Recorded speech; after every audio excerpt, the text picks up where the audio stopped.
need some energy in the room. Say energy. All right, TDG.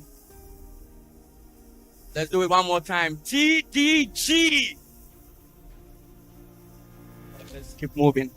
It's an honor, truly an honor, to have the platform to speak to a country I call my home, and to share the stage with all of these distinguished speakers, all of you, not to be in your presence. Thank you so much, Mr. Emmanuel, my wife, Mrs. Benedicta, and the entire team for putting together this program, which I believe it would go a long way to build our cherished motherland. I'm a proud Ghanaian, and I'm super grateful for the skills and the tools that shaped me growing up here in Ghana. And let me start by saying, I believe in Ghana. Are we here? I believe in the immense potential of Ghana.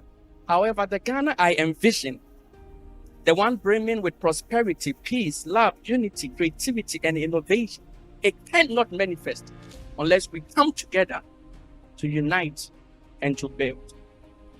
And that's why I love the theme of this conference, which says, uniting to build Ghana. It's in the present continuous form, emphasizing that this noble task is an ongoing process. And so I want to share with you a few lessons that I believe you and I, Ghana at large, can leverage on to build and to achieve prosperity. Amazingly, these lessons are right on your fingertips. Look at me. They are right where? At your fingertips. You see them every day, yet you might not be fully tapping into the wisdom they have to offer. I call them the world's greatest lessons on your fingertips. The world's greatest lessons on where? Your fingertips. All right, with that said, let's embark on the journey because we're going to travel a bit. Are you with me? Lesson number 1, don't give up. Now, I know not giving up sounds like a cliche, but please hang on. You see, for 99% of the human race, if you cut your fingernails, they will grow back up. Unless there is a medical ailment. When you cut your fingernails, they will grow back up. And so nature is telling us something, that resilience is something that is in every one of us. And so this simple truth, just coming to this realization, it changed my life. When I got to realize that nature is instinctively teaching us and telling us never to give up in life. I have a question for you. How many of you here, given the chance, would move to the United States? Raise your hands and be honest. How many of you? Somebody has raised 2 hands. All right, I have a follow-up question. How many of you who raised your hands would return home after having the opportunity to leave? Oh, the hands have drastically reduced though.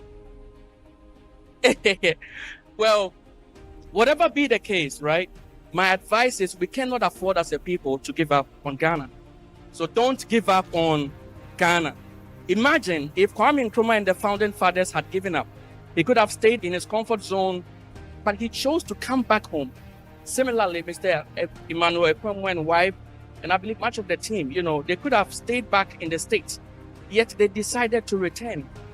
So there is a purpose behind that, and that is why we have all gathered here today. And I will say this, when you see people travel, don't think it is bad.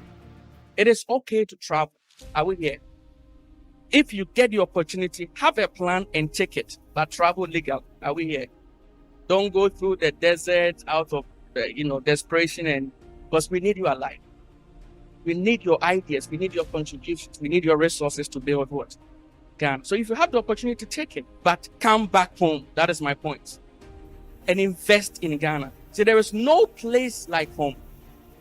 There is no place you can truly call your home. We live in the United States, but I'm telling you, there's no place like home. So exposure is good, whether we call it Japan in Nigeria or having to choose Dutch passport over Ghana's PhD.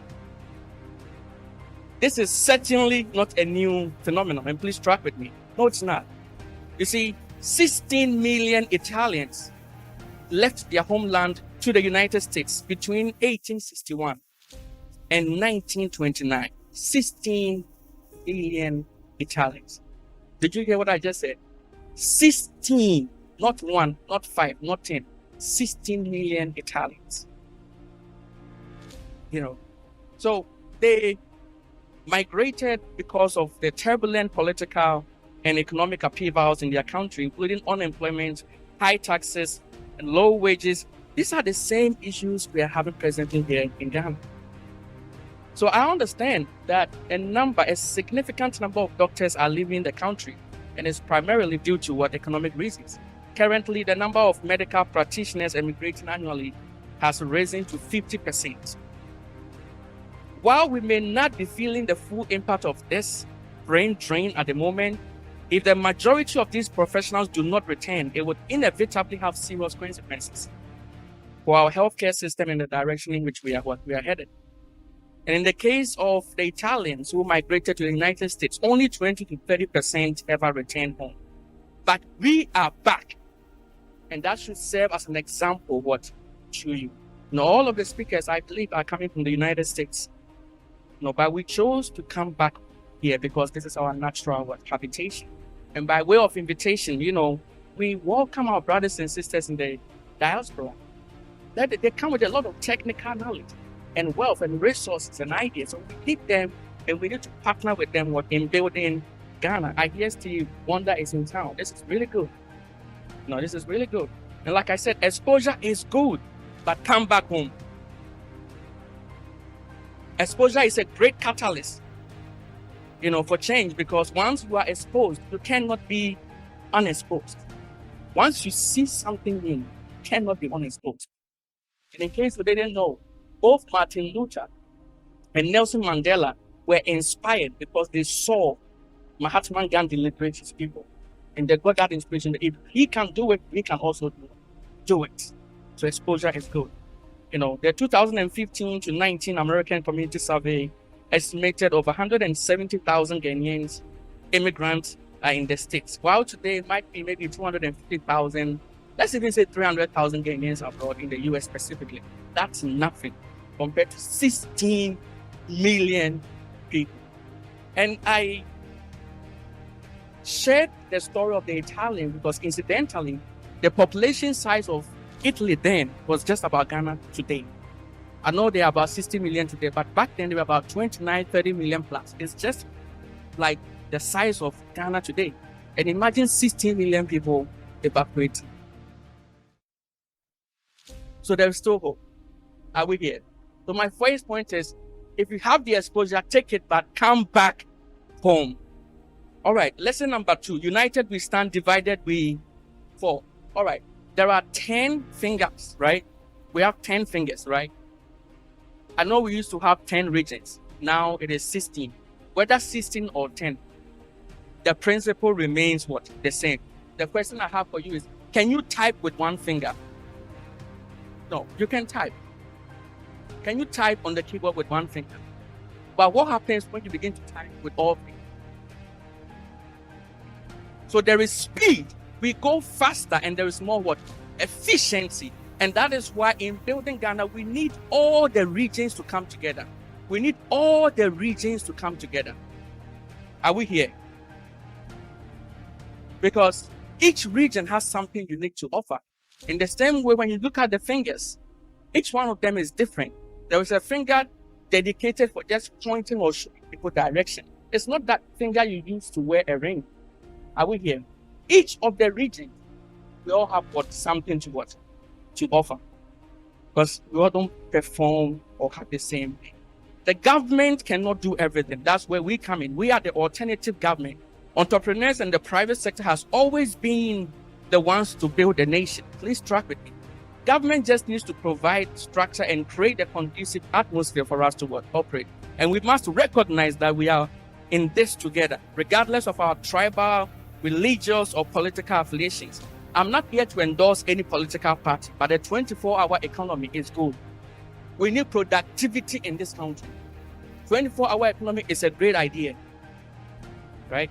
And so either party should adopt it and work together, whether they win or lose in the upcoming elections. We need to go past bipartisan politics in this country and let your vote count. But beyond that, let's unite and build, and let no political party divide us. but we are not enemies. So as we come together to build, we also need to understand that nothing grows in comfort. Are we here? And that pain is temporary. And poverty is also temporary. Because I know of a generation that rose up with Lee Kuan Yew in Singapore, and they made a decision that they were going to pay the price for the next generations to enjoy. And today, look where they are. I also know of another generation who rose up and said they were going to sacrifice just 2 decades of their life in Dubai. And today, everybody wants to take a trip to Dubai. So Ghana Youth, listen, in uniting to build, we also need to understand that pain is what is temporary. And so I want to share a personal story here because I've lived through this. It was right here in Ghana about 15 years ago, somewhere around the airport bus. 37 military airports. Charlie, I was in this trotro, and there were trotro and there were trotros. I was in this trotro and I kid you not, my whole singlet was wet. It's just, dang. And whilst I was in there, I saw this lady who looked just about my age, driving a Range Rover. The difference between her reality and mine, it was just apparent. It's clear, like day and night. Day and night, right? And so, but here was my mindset, right? Look, not everybody is corrupt. Are we here? So for me, I thought maybe, perhaps, someone, maybe the father had paid the price for her to enjoy the lifestyle that she's living now. And so if I can also forge forward and not give up, it is possible. I knew it was possible. I knew it was possible. I knew it was possible.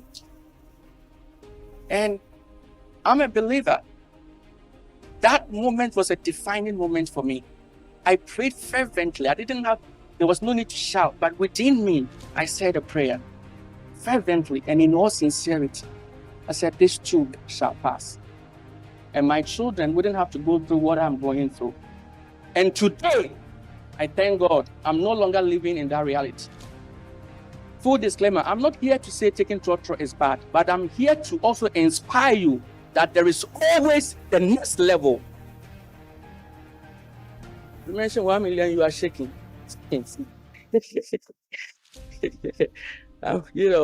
But I'm not going to sugarcoat it. The life you desire, it's not just going to come on a silver platter. It's going to come with effort. Everything we are doing is what we are building. We are doing it with our hands. You need to work hard. You need to work hard. And so, if we really want to build Ghana, my point is, it's good to unite and build, but beyond that, there is a price to pay. And so, unless we are willing to pay the price for the next generation, else let's forget about it. And remember that pain is what? It's temporary. Can I keep it real in here, like 100, 100? All right. We are living in times where if you don't steal, it's like you are not wise. Oh, can I be real with you? We are living right here in times in Ghana. If you don't steal in that office, at your workplace, it's like you are not what? You are not smart. In this harsh economy, you are not stealing, But the truth is that, Ghana Youth, I want to put a charge in your spirit that we cannot sell our conscience. We need to buy integrity and sell integrity. Buy integrity and sell what? Integrity. You see, the Corruption Perception Index is the leading global indicator when it comes to, identifying corruption in the public sector. In Ghana, they scored us 43. I don't know about you, but 43% in any exam is a fail. And so we still have corruption to deal with a zero change since last year. Corruption is not the way. It's not the right path. Corruption is not the right path. You need people of integrity. Buy integrity and what? Sell integrity. Other than, even if we rise to become a superpower, we will end up destroying ourselves from within, much like ancient Rome. No one could match them militarily, but they destroyed themselves through moral decay and fiscal irresponsibility. So as we commit to build this great nation of ours, let's not forget that pain is temporary. So there are 3 types of poverty. There is what we call psychological poverty. It deals with identity, mindset, the absence of initiatives. There are nearly 8 billion people on earth. Every one of them is your potential customer. But if you don't know, you don't know. I can sell something to you if I can discover something you need. But the absence of initiatives, we like this man-to-man business too much. We need to think beyond that. And there's what we call systemic poverty, which deals with bad policies.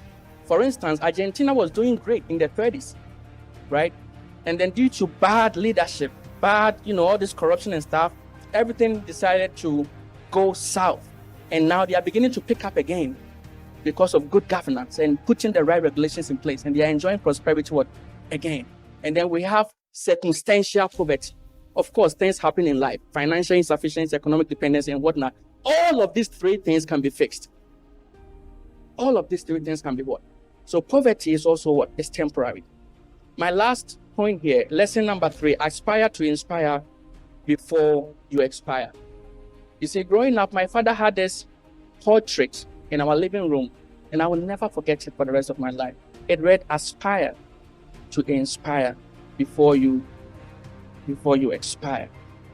So Ghana youth, this is not just a phrase, it's a call to action. And today I'm here to charge you with that very mission. To aspire to inspire means being hungry. Are we here? And content for superior knowledge. Because weak minds, weak country. Weak minds, weak country. Strong minds, strong country. The strongest of men, they are the ones with the strongest of minds. I will take it again. The strongest of men are the ones with the strongest of what? Minds. That's the difference between an advanced country and what you call a developing country or a third world country. And do not fear mistakes. You attempted something and it didn't work, so what? What if it doesn't work? What if it works? Go back and do it again. Say, try it again. Mistakes are proofs of progress. Mistakes are stepping stones to your own greatness. Because if you stay where you are, you would expire. And anytime you stumble, you are not falling back. No, you are actually moving forward. You are getting one step closer to your dreams and your vision. That's how it works. So don't imprison yourself in the opinions of men. Their opinions, they are just noise. It is your dream and your vision that truly what counts. Because no one becomes an inspiration by living some mundane and some average life. You need to contend for superior knowledge. All my brother and my sister all said this. Right? And so I joined hands with all the speakers. When the call came, we responded because we truly care about you and we care about your future. And we want you to succeed because transformation always starts from within and it starts with the power of one. Because all of you are coming from families and all of you have your own circles of what influence that you can begin that change there. And so I dare you not to take the backseat of life. And before long, my friend, you would become the reference point that others look up to as well. So as I live, time no day, life is fleeting and every moment what counts. Constantly seek for opportunities to upgrade your skill set, Ghana youth, and think globally. Think what? Globally. Like Jim Rohn said, formal education, going to school will make you a living, but self-education will make you a fortune. If you cannot afford the big certifications, hey, like I said, YouTube is there. YouTube is the world's biggest open university. Everything you want to learn is there. Somebody has done it. See, oh man. In China, you know what they do? Call it case. Copy and steal everything and make it yours. Copy and steal what? No need to even reinvent. Other people have done it. You just have to be smart and explore freelance opportunities. For instance, if you're a graphic designer, put your work on Fiverr.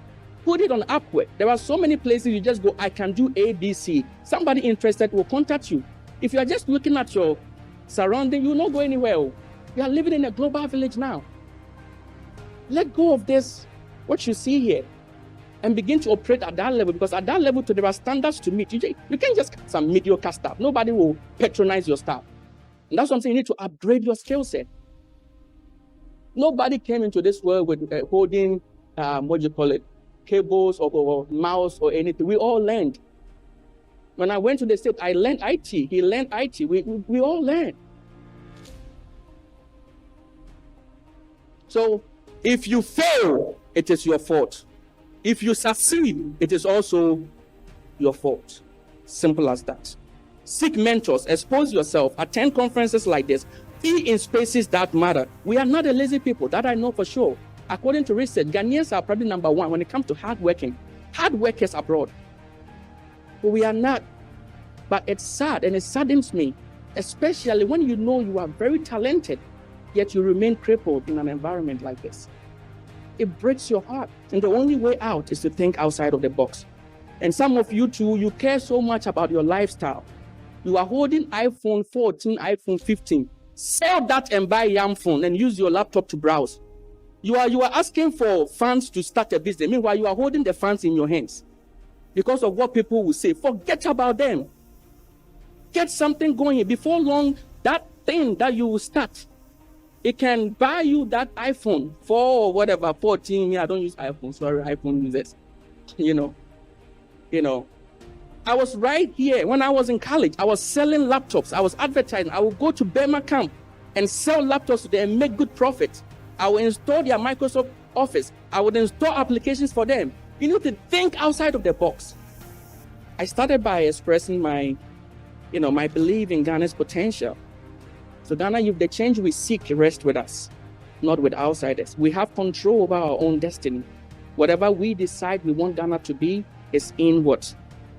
It's in our hands. It's in our hands. And it starts by nailing these simple lessons on your fingertips. And I would like to humbly request all of you, that we please stand up. We're going to take the national pledge together. 1, 2, 3. I pledge myself to the service of Ghana. Make a fist with me. This time not the answer to your boache. Make a fist. It's time to fight for your destiny. Are we here? All right. We're going to take the national pledge together. I pledge myself to the service of Ghana with all of my strength and with all my heart. And I promise to hold in high esteem our heritage won for us through the blood and toil of our fathers. And I pledge myself in all things to uphold and defend the good name of Ghana. So help me, God. As I conclude, I urge you, my last words, be bold. Are we here? Be bold. Be bold. Be bold. Because fortune favors the bold. Let me never hear or anybody say Ghanaians are anything but timid. Be what? Be bold. Be wise. Be smart. And most importantly, be you. So quick recap and we'll sit down. Number 1, don't give. Number 2, united we stand, divided we. And number 3, aspire to inspire before you expire with your talents. Because all of you are talented people. You carry a spark within and the world is waiting for you. Are we here? The world is waiting on your light to shine. So I hope you got some value out of this. And if you will, some meaning. And in case you're still wondering, I'm Charles, the meaning maker. Ghana Youth, it's a blessing and an honor to speak to you. Thank you.